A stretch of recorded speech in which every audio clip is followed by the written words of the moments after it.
The storm had passed during the night, leaving the small island covered in seaweed and broken branches. Kong Tai-min walked along the western cliffs, his boots sinking into wet sand.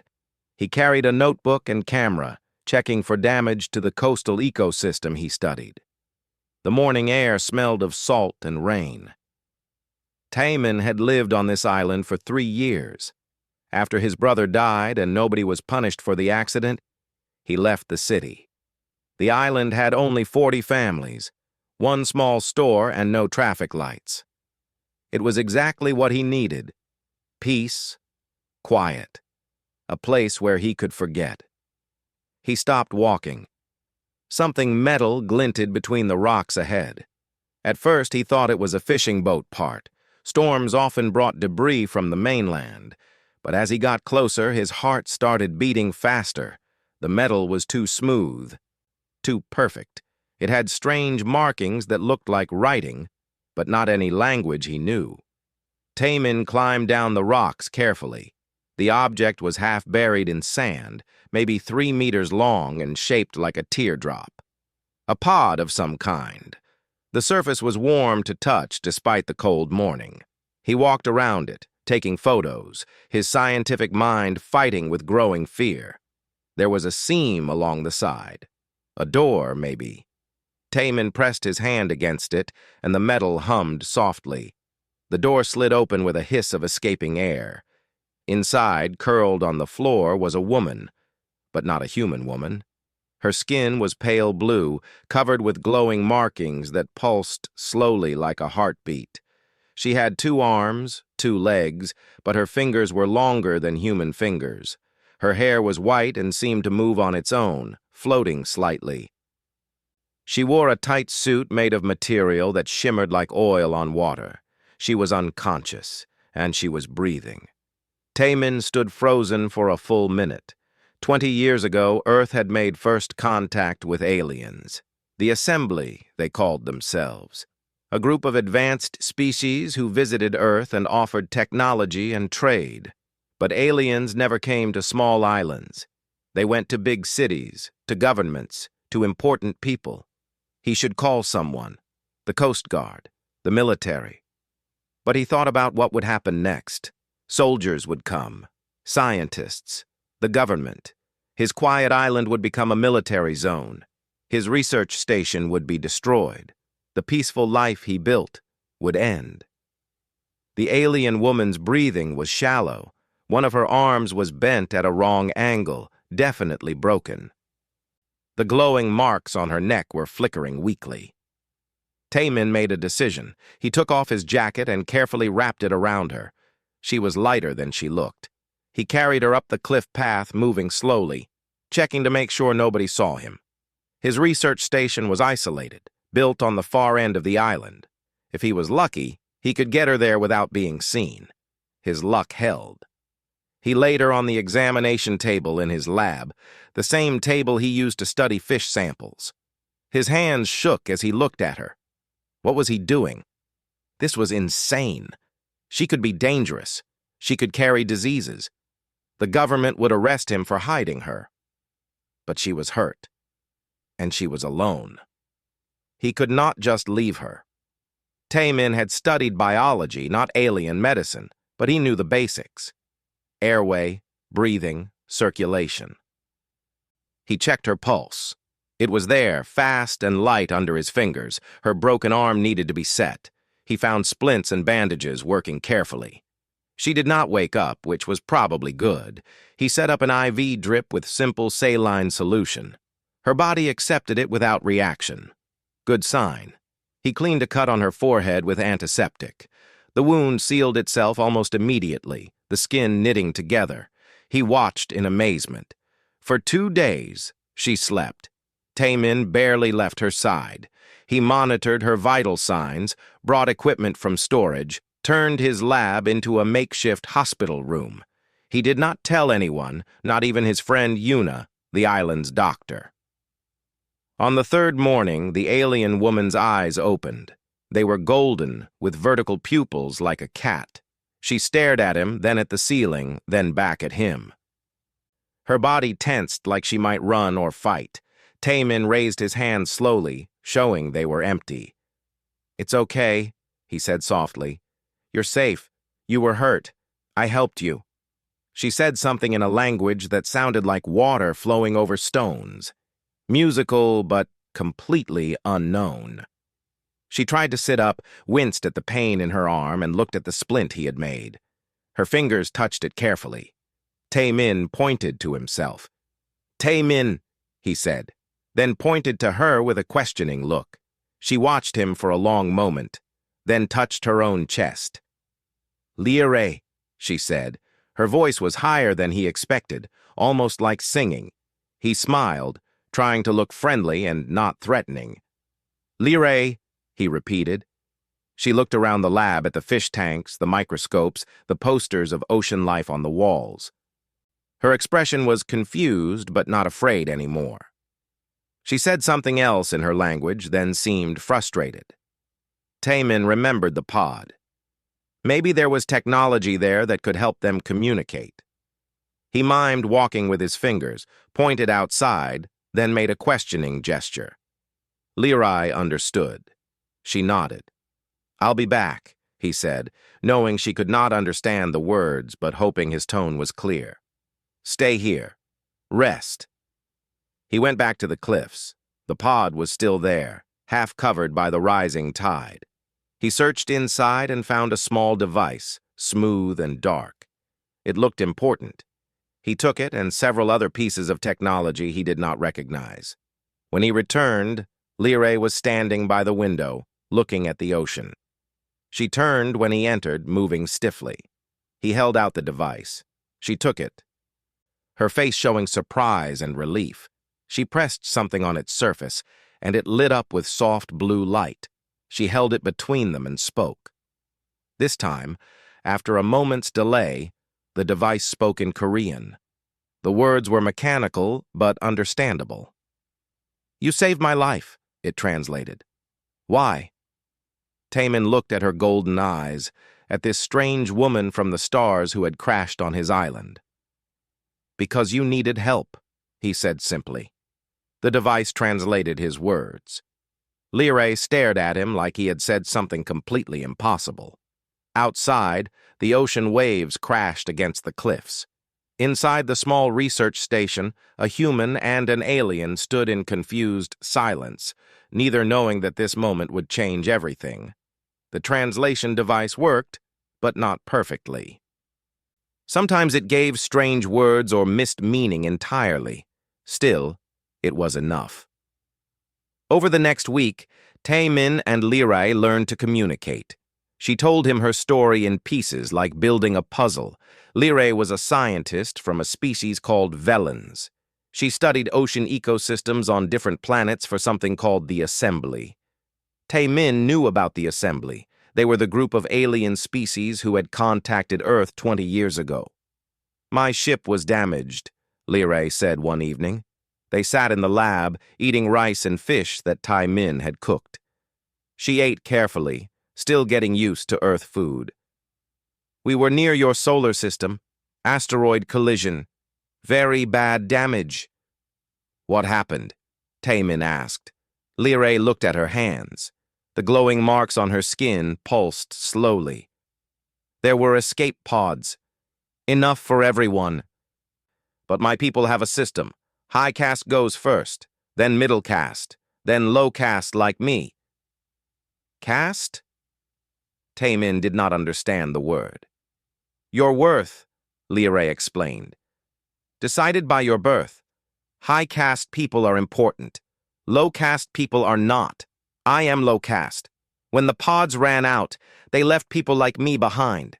Taemin felt anger rise in his chest. "They left you to die? On purpose?"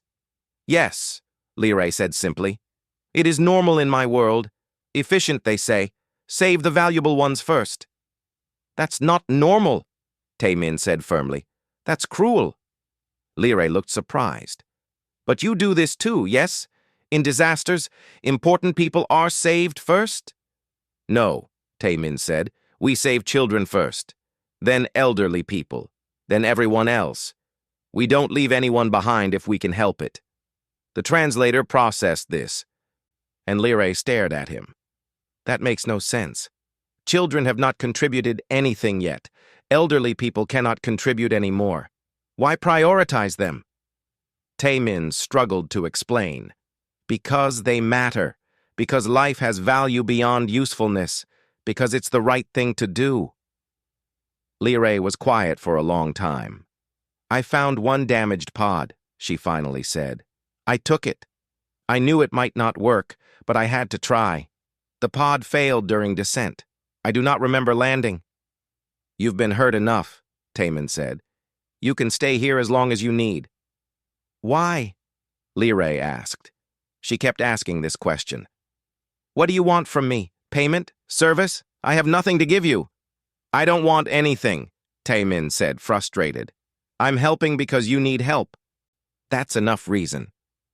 Lyrae looked at him like he was a puzzle she could not solve. Days passed. Lyrae's arm healed faster than human bones would. The glowing marks on her skin became brighter, steadier. She started helping Taemin with his work, analyzing water samples and marine life. Her knowledge was incredible. She could identify chemical compositions just by looking at his test results and explain ecosystem patterns he had never understood. Your ocean is beautiful, she said one afternoon. They were examining plankton under a microscope. So much variety, so much chaos. Chaos? Taemin asked. My homeworld's oceans were optimized 300 years ago, Lyrae explained. We removed inefficient species. We designed better ones. Everything has a purpose now. But, she paused, touching the microscope gently. We lost something. Your ocean is random and messy, but it's alive in a way ours is not. Taemin thought about this. Maybe chaos is important. Maybe trying to control everything means losing what makes it special. Lyrae looked at him with those golden eyes. You think very differently from my people. 1 week after Lyrae woke up, Taemin's friend arrived. Park Yuna knocked on the lab door, calling his name.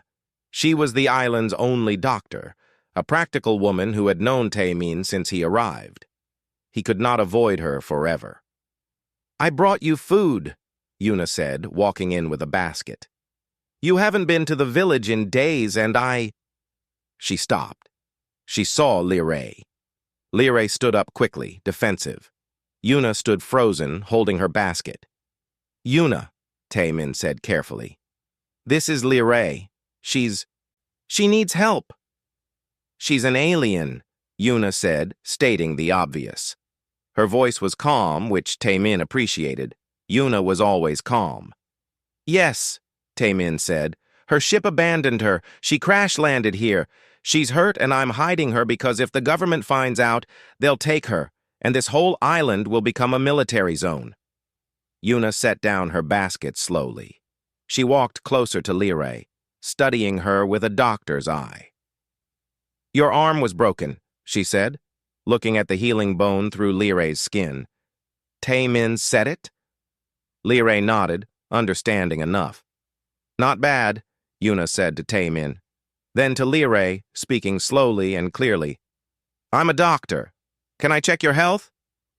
Lyrae looked at Taemin. He nodded encouragingly.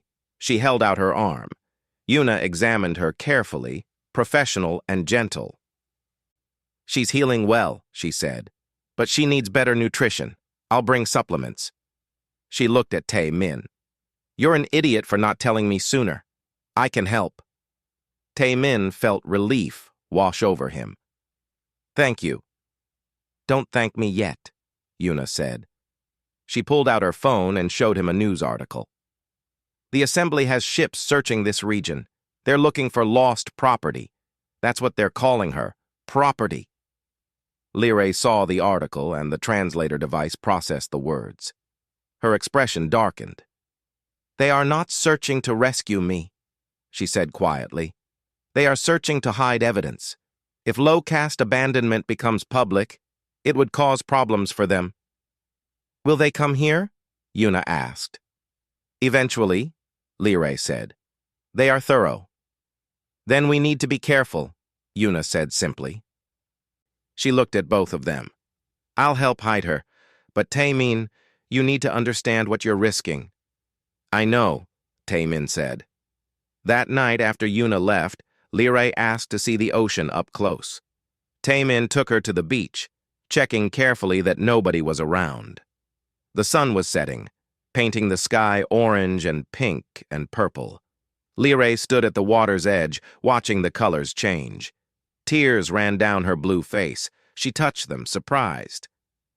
What is happening? She asked. You're crying, Taemin said gently. It's normal. It means you're feeling strong emotions. We are taught not to cry, Liray said.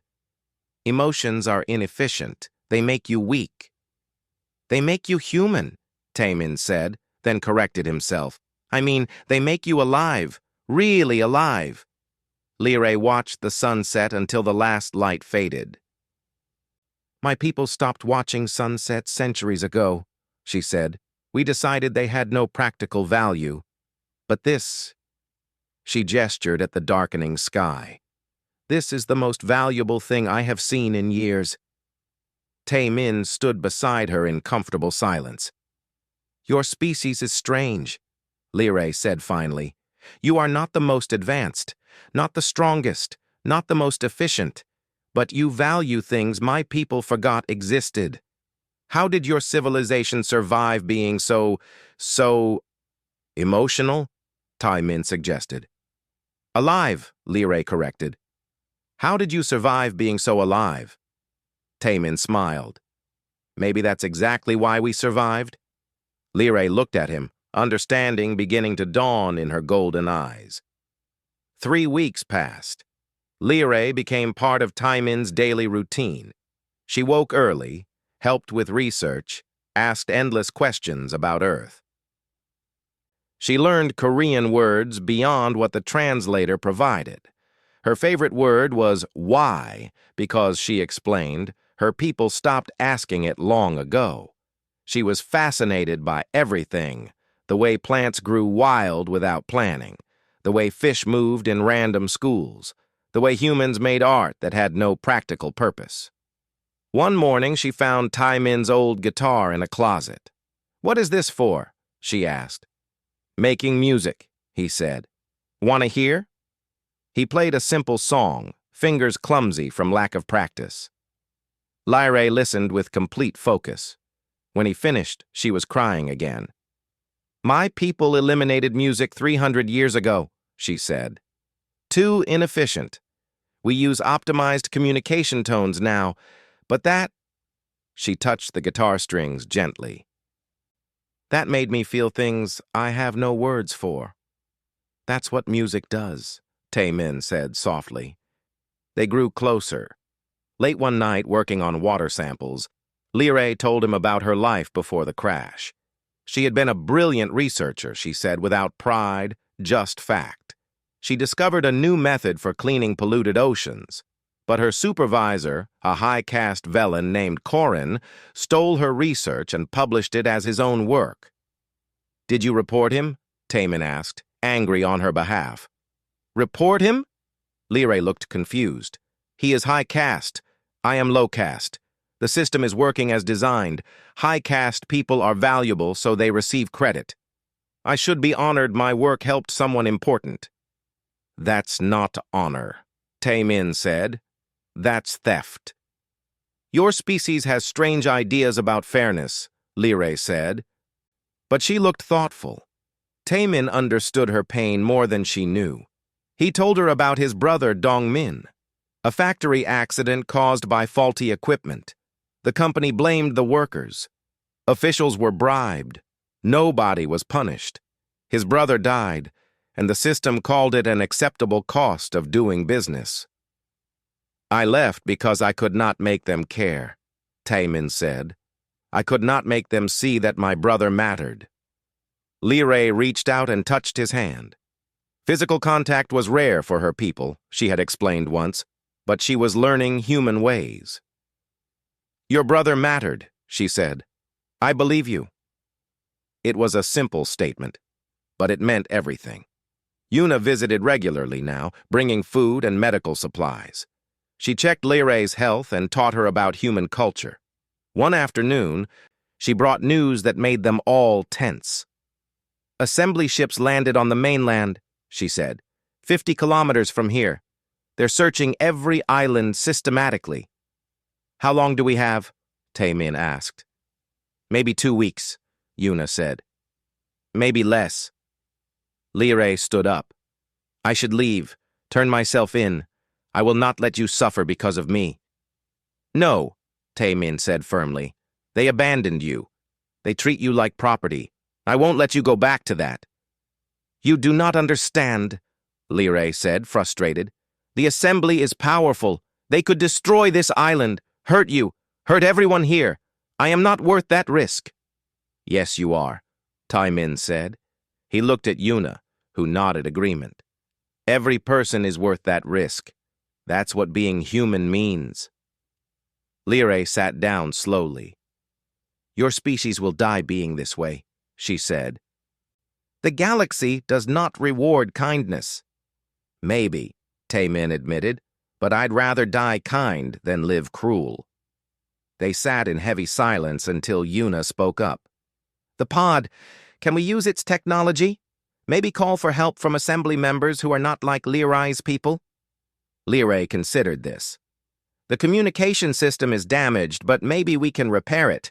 However," she paused, "if we access Assembly networks, I can do more than call for help. I can gather evidence." "Evidence of what?" Taemin asked. "Everything," Liray said, her eyes bright with sudden purpose. "The abandonment protocols, the caste system abuse, how the Assembly really treats client species like humans. If we expose this truth, it could change things." "Could it work?" Yuna asked practically. "I do not know," Liray admitted. "But doing nothing guarantees failure. Trying gives us a chance." They decided to try. Over the next days, they worked on the pod's communication system. Liray knew the technology. Taemin provided creative problem-solving and equipment from his lab. They made slow progress, adapting human tools to alien technology. During breaks, Liray talked about the Assembly. She explained how Earth was viewed by the advanced species.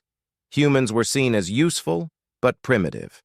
Too emotional, too chaotic. Good for labor and military service, but not equals. Never equals.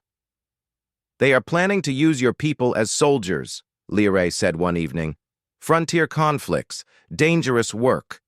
The Assembly sees humans as expendable." "Why would our governments agree to that?" Taemin asked. "Technology trade," Liray said. "Promises of advancement." "Your leaders want what the Assembly has. They do not realize the cost yet." Taemin thought about his brother, about systems that treated people as numbers, about powerful organizations that valued efficiency over life. It was the same pattern, just on a bigger scale.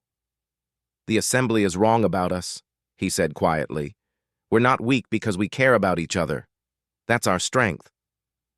"I am beginning to understand that," Liray said. She had been changing, he noticed. She smiled now. She made jokes. She hummed while working, creating her own simple music. The translator device sat unused more often as she learned to speak Korean directly. One night, they successfully connected to the Assembly network. Data flowed into the pod systems. Liray's face grew darker as she read. "It is worse than I thought," she said. "There are systematic records of caste exploitation. My people have been abandoning low-caste individuals for decades, and the client species plans—" She read more, her hands shaking. "They plan to draft 1 million humans within 5 years, send them to conflict zones. The projected survival rate is 40%. Taemin felt cold anger. "We need to copy everything, save it all." They worked through the night, downloading files and communication records, evidence of corruption, exploitation, plans that treated entire species as resources to be used and discarded. As dawn broke, they had everything. The question now was what to do with it. If we release this, there will be consequences, Lerai said. The Assembly will be furious. Your governments might deny it. I could be killed for treason. If we do nothing, millions suffer, Taemin countered, including humans who have no idea what's coming. Lerai looked at him, then at the sunrise through the window. On my world, I would have stayed silent, accepted my fate. But you have taught me something different. You showed me that one person choosing to care can matter, that small actions can have meaning. So we do it? Taemin asked. We prepare to do it, Lerai said. When the Assembly comes here, and they will come, we release everything. We make sure the truth survives, even if we do not. Outside, the ocean waves crashed steadily. Inside the research station, 3 people began preparing for the fight of their lives. The island had 40 families. Taemin knew every one of them. Old fisherman Kim, who fixed nets on the dock. The teacher, Ms. Choi, who ran the small school. The store owner, Mr. Back, who sold everything from rice to fishing line. These were his neighbors, his community.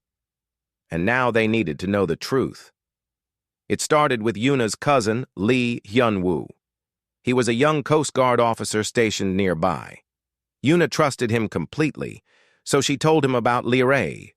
Instead of reporting them, Hyun-woo came to the island that same day.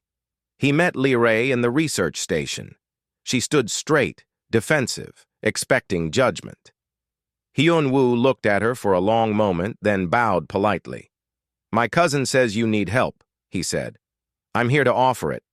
Lerai seemed surprised. Why? Your duty is to report me. My duty is to protect people, Hyun-woo said firmly. The Assembly came to our station last week. They were rude. They treated us like servants. They told us humans were lucky to serve them. He looked directly at Lerai. You're not like them. You say please and thank you. You treat us like equals. That matters. From then on, Hyun-woo became their ally. He brought supplies from the mainland. He shared information about the Assembly search patterns. He helped them plan, but they needed more help. The island needed to know. Taemin called a meeting at the community center. It was unusual but not strange. The island held meetings for important decisions. 40 families meant about 120 people. That night, almost everyone came. Taemin stood in front of them, nervous. These people had accepted him when he came here broken and sad. They had given him peace. Now he was about to disrupt everything. I found someone who needs our help, he began. She's different from us, but she's in danger, and the people looking for her are not good people. He told them everything. The crash, Leirai's abandonment, the Assembly's caste system, the plans to use humans as soldiers. Some people looked scared, some looked angry. But they all listened. Then Lerai walked out. Yuna had helped her prepare, but there was no hiding what she was. Blue skin, glowing marks, white floating hair, alien. The room went silent. Old fisherman Kim stood up first. He walked to Lerai slowly, studying her. You're the one who helped me fix my nets last week, he said. I saw you on the dock at dawn. You used some kind of special material. My nets are stronger now than when they were new. Lerai nodded. Yes, I wanted to help. Why? Kim asked. Because you were struggling, Lerai said simply. Because I could help. Because... She paused, searching for words. Because Taemin taught me that's what good people do. Teacher Choi stood up next. You taught my son about stars. He came home so excited, talking about galaxies and nebulas. He's been reading science books ever since. I like teaching, Lerai said. Your children ask good questions. One by one, people stood. The store owner remembered her helping carry heavy boxes. A young mother remembered her playing with children while their parents worked. An elderly woman remembered her fixing a broken radio using alien technology. Lerai had been helping the island without anyone realizing she was alien. She had just been a stranger who was kind. Finally, Kim spoke again. "The people looking for you, they're not coming to rescue you, are they?" "No," Liray said. "They want to hide what they did. I am evidence of their crime." "Then we hide you," Kim said. He looked around the room. "Right? We protect our own." The vote was unanimous. The island would help hide Liray. From that day, the whole community became part of the plan. They created a warning system using old fishing horns.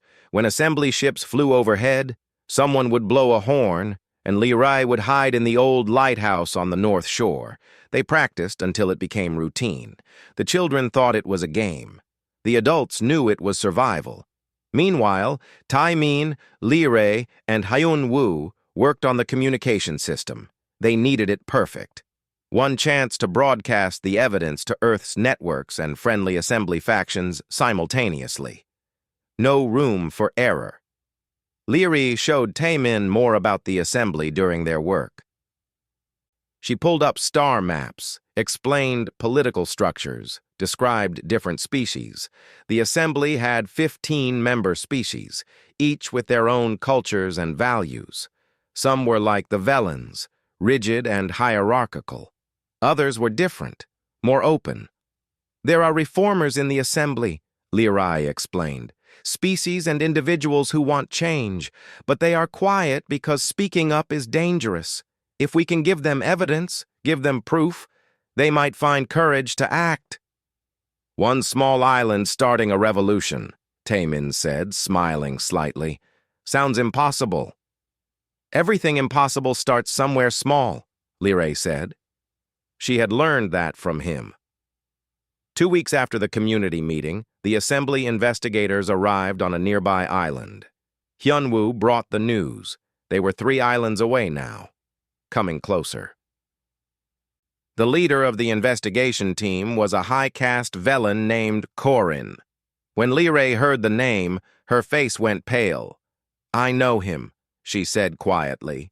"He's the one who stole my research. He's probably here to make sure I never tell anyone about the abandonment." "Then we need to finish the broadcast system now," Yuna said. They worked desperately. Taemin had never seen Liray so focused. Her hands moved across the alien technology with practiced skill, bypassing damaged circuits, rerouting power.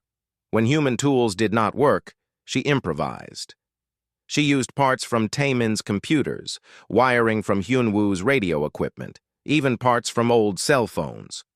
"Your technology is primitive," she said while working, "but it's adaptable. You humans build things that can be modified, changed, improved. Assembly technology is perfect but inflexible. I never appreciated the value of imperfection before." On the 4th day, they finished. The system was ready. One button press would send everything to Earth's internet and assembly networks. The truth about abandonment protocols, about caste exploitation, about plans to use humans as soldiers, all of it. But they needed the right moment. Too early and the assembly could stop the broadcast. Too late and the evidence might be destroyed. The waiting was hardest. Liray grew quieter, more worried. One night, Taemin found her on the beach, staring at the stars.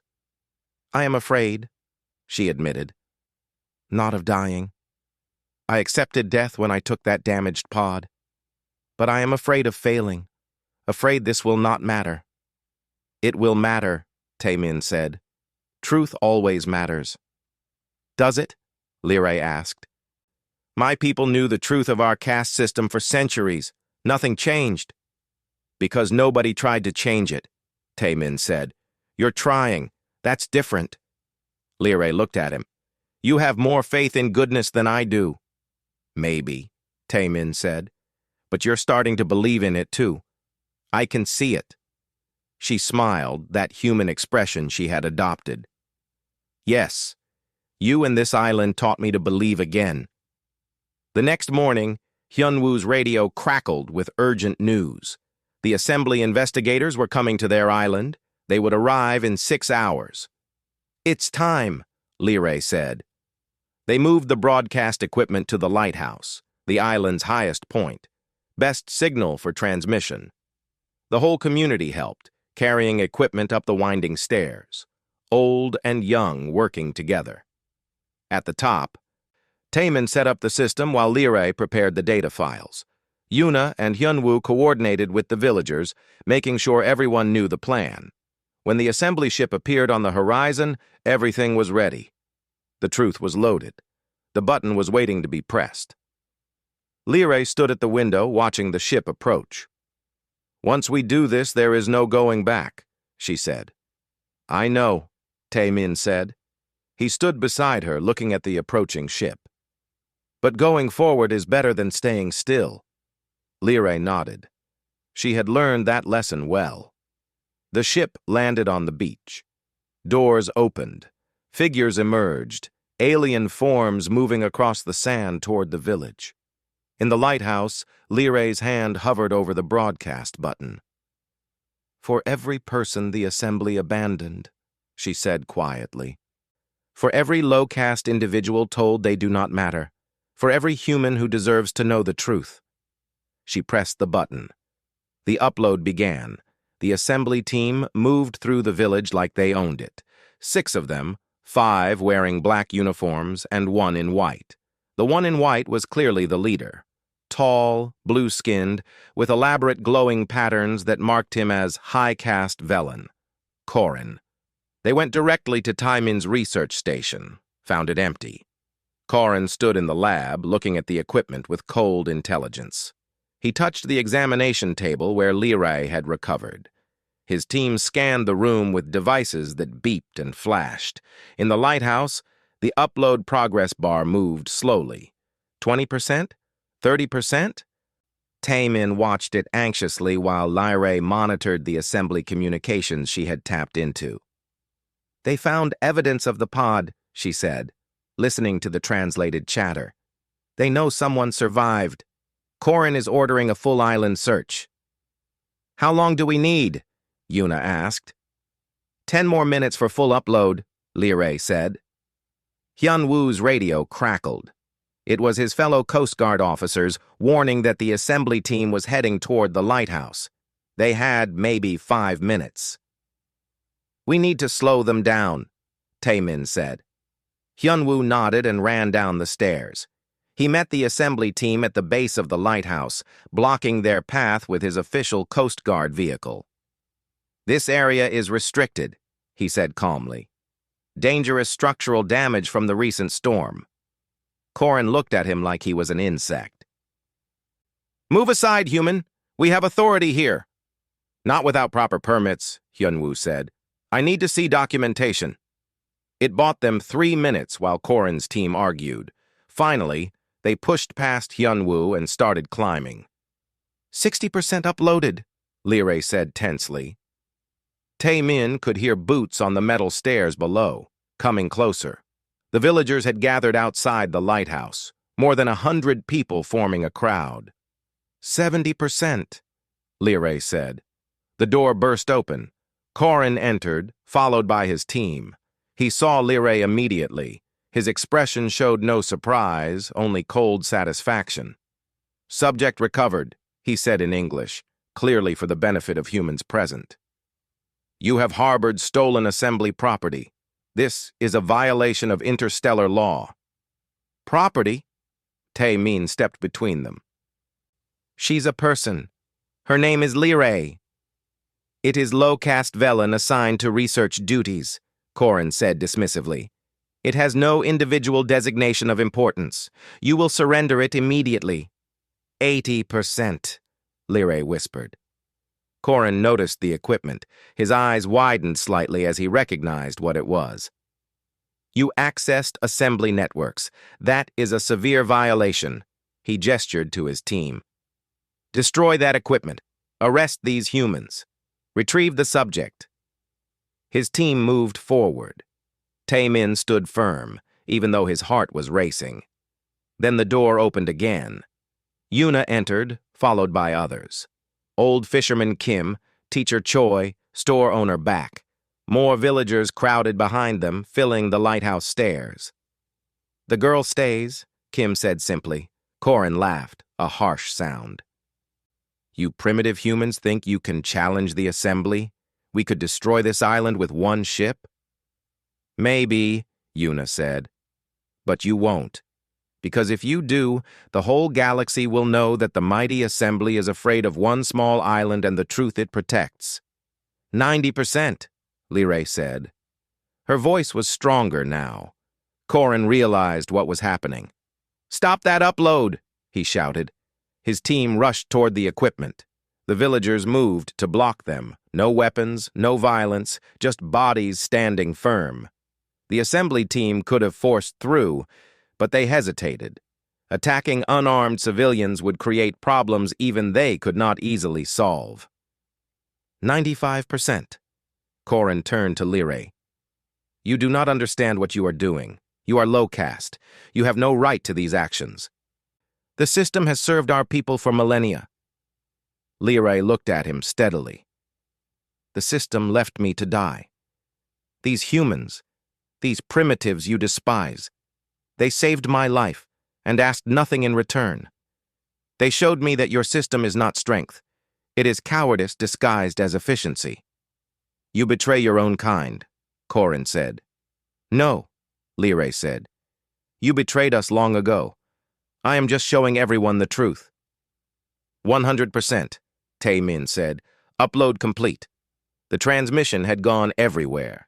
Earth's internet servers, news networks, government databases, and through the Assembly's own communication networks, spreading to every member species. The evidence was public, undeniable, complete. Corin's communicator started buzzing urgently. He listened, his face going rigid. Recall order, he said finally. Assembly Command wants all teams to return immediately. He looked at Lyrae with pure hatred. You have created chaos. You do not understand the consequences. I understand perfectly, Lyrae said. I have given people a choice, something you never allowed them to have. Corin and his team left. They had no choice. The secret was out. Staying to arrest anyone would only make things worse for the assembly. From the lighthouse window, Tae-min watched their ship lift off and disappear into the sky. The villagers cheered. The next hours were chaos of a different kind. News organizations called Hyun-woo's radio constantly. Government officials demanded information. But the truth was already spreading faster than anyone could control it. Earth's networks exploded with the evidence. Videos of the abandonment protocols. Documents showing the caste system brutality. Plans to draft human soldiers with projected 40% casualties. The public reaction was immediate and furious. Within the assembly, the effect was even more dramatic. Lower caste species and individuals across 15 worlds saw the evidence. Many had suspected such things, but never had proof. Now they did. Protests began, demands for reform. The quiet reformers Lyrae mentioned found their courage and their voice. The island became famous overnight. News crews tried to reach it, but Hyun-woo's Coast Guard unit kept them away for now. The government sent officials who spoke to Tae-min, Lyrae, and the village leaders. They were surprisingly polite, probably because the whole world was watching. 3 days after the broadcast, official word came from Earth's united government. They were granting Lyrae political asylum. More than that, they were recognizing her as a person with full rights, not property. It was a direct challenge to assembly law, but Earth had public opinion on its side now. A week later, larger news arrived. The assembly was entering formal negotiations with Earth. For the first time, they were treating humanity as equals, not servants. The draft plans were canceled. Trade terms were being renegotiated, and inside the assembly itself, 3 species formally demanded investigation into the caste system and abandonment protocols. Lyrae watched the news reports with wonder. One small action, she said. One island, and everything changes. Not everything, Tae-min said. Not yet, but it's a start. 6 months passed. The island returned to peace. Though now tourists came to see the place where the revolution started. The villagers tolerated it and made some money from it. The research station was expanded with proper funding now. Lyrae worked there officially as Earth's first alien citizen and a recognized expert in marine biology. She still glowed softly at night and her hair still floated, but nobody stared anymore. Yuna's medical clinic got new equipment, donated by grateful people who appreciated what the island had done. Hyunwoo was promoted and given command of the Coastal Protection Unit. Old fisherman Kim's nets, reinforced with alien material, became legendary. The assembly underwent slow, painful reform. The Velen caste system was challenged in courts. Lower caste individuals began demanding rights. It would take years, maybe decades. But the change had started and could not be stopped. On a clear evening, Taemin and Lyrae walked on the beach where he had first found her pod. The wreckage was gone now, taken by researchers, but the memory remained. "Do you ever regret it?" Taemin asked. "Everything that happened?" Lyrae thought about this carefully. "I regret that change required suffering, but I do not regret being here. On this island, with these people, I learned what I was missing my entire life." "What's that?" Taemin asked. "Purpose," Lyrae said. "Not assigned purpose, not caste purpose, real purpose that comes from choosing to matter. Your species does not wait for permission to care. You just do it, and that simple choice echoes across the galaxy." They stood together watching the sunset. More villagers joined them, Yuna and Hyunwoo, Kim and Choi, others from the community. It had become a tradition, gathering on the beach to watch the day end. "I have been thinking," Lyrae said. "In the assembly they ask, 'What is your function?' Your people ask, 'Who are you?' That difference seems small, but it changes everything." "Who are you, Lyrae?" Taemin asked with a smile. She looked at the people around her, at the ocean, at the sky turning orange and gold. "I am someone who was lost and then found. Someone who was told I did not matter and learned that I do. I am a scientist, a teacher, a friend. I am a citizen of Earth, and I am someone who believes in impossible things." "Like what?" Yuna asked. "Like one small island changing the galaxy," Lyrae said. "Like humans teaching advanced species what it means to be civilized. Like kindness being stronger than efficiency." Old Kim laughed. "Humanity, fuck yeah," he said, using the phrase he learned from internet articles about their island.